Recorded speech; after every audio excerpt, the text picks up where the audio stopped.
आज हम BA third year 6 semester home science file के बारे में इस वीडियो में जानेंगे। फाइल का नाम है उपचारात्मक पोषक तत्वों की चिकित्सीय आहार तैयारी।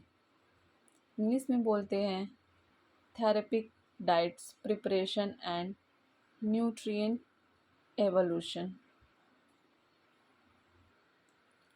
फाइल का नाम जानने के बाद अब हम इंडेक्स की तरफ चलते हैं।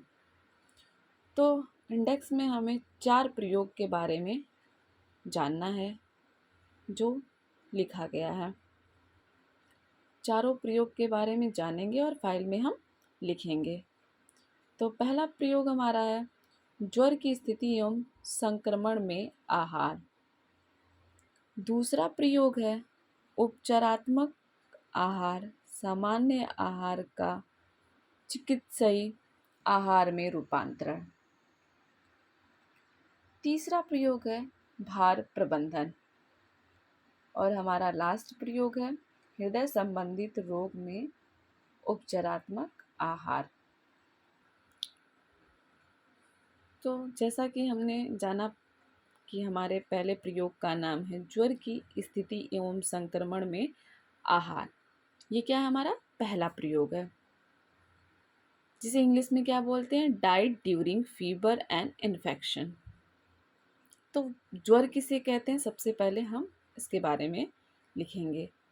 जब शरीर का तापमान या तापक्रम सामान्य तापक्रम से अधिक हो जाता है तो उसे ज्वर कहते हैं।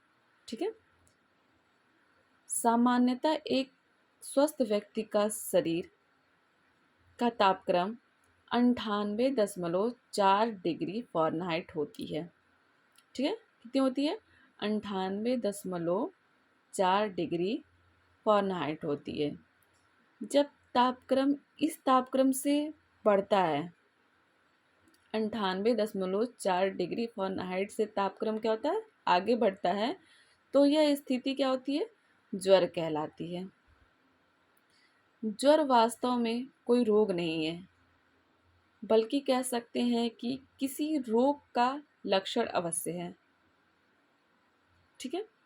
तो ज्वर के कारण कितने हैं?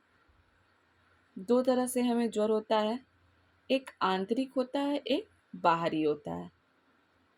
ठीक है। तो आंतरिक कारण और बाहरी कारण दोनों के बारे में हमें फाइल में लिखना है। तो सबसे पहले हम किसके बारे में जानेंगे? आंतरिक कारण के बारे में कि ज्वर के आंतरिक कारण क्या हैं। सूक्ष्म जीवों का संक्रमण विभिन्न प्रकार के कैंसर और अन्य शारीरिक बीमारियों को उत्पन्न कर देता है। ठीक है। आंतरिक कारण में हमें क्या होता है? जैसे कैंसर जैसी बीमारी, अन्य आंतरिक शारीरिक जो बीमारियां होती हैं वो इसमें आंतरिक कारण में आती हैं। बाहरी कारण में क्या होता है? जैसे बैक्टीरिया, वायरस, फंगस एवं सूक्ष्म जीवाणुओं का संक्रमण ज्वर का कारण होता है। ठीक है, जो बाहरी चीज़ों से हमें होता है। इस प्रकार के ज्वर में ज्वर आने का मुख्य कारण शरीर के बाहर से आता है। मतलब इसमें क्या होता है कि बाहरी चीज़ों से हमें यह ज्वर पकड़ता है। ठीक है। ठीक है, अब इसमें हमें जानना है कि ज्वर कैसे कैसे होते हैं। तो पहला है तीव्र या कम समय वाला ज्वर। वह ज्वर बहुत तीव्र होता है या यह ज्वर बहुत तीव्र होता है और तेजी से चढ़ता है लेकिन इसकी अवधि छोटी होती है। 2 या 3 दिन से लेकर सप्ताह भर में उतर जाती है। तीव्र ज्वर जो होती है वो 2 या 3 दिन से लेकर सप्ताह भर के अंदर ही क्या होती है? उतर जाती। जैसे जुखाम, खांसी, खसरा, न्यूमोनिया, चेचक, टाइफाइड, मलेरिया आदि। ओके। उसके बाद अब जानते हैं दूसरा कौन सा होता है तरीका। तो दूसरा होता है कम तीव्र या दीर्घकालीन ज्वर। दीर्घकालीन मतलब क्या होता है? लंबे समय तक होने वाला बुखार। तो यह ज्वर लंबे समय तक होता है, जैसे कई सप्ताह या कई महीने तक चलने वाला बुखार। यह बहुत ज़्यादा तीव्र नहीं होता है। मतलब क्या होता है? ऐसे ज्वर जो होते हैं ज़्यादा तीव्र नहीं होते हैं, लेकिन अधिकांशतः ये क्या होते हैं? हल्का रहता है। ज़्यादा तीव्र ना होने के कारण क्या होता है? ये हल्का होता है। लेकिन ये इसका समय क्या होता है? लंबा होता है।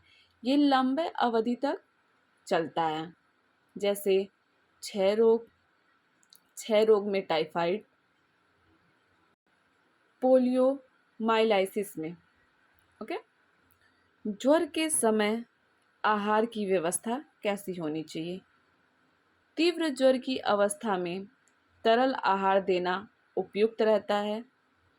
जब ज्वर हल्का हो जाए तो ब्रेड, खिचड़ी, दलिया, पुडिंग आदि दिया जा सकता है। आरंभ में हर 3 घंटे बाद तरल पदार्थ दिया जाना चाहिए। ज्वर की स्थिति के लिए आहार तालिका। आहार तालिका आपका बना हुआ है, एक एक करके सबको जानते हैं। 6 बजे दूध, जिसमें ग्लूकोज तथा डेक्स्ट्री मॉल्टोज के साथ होता है, जिसे हमें कितना लेना चाहिए? 2 कप।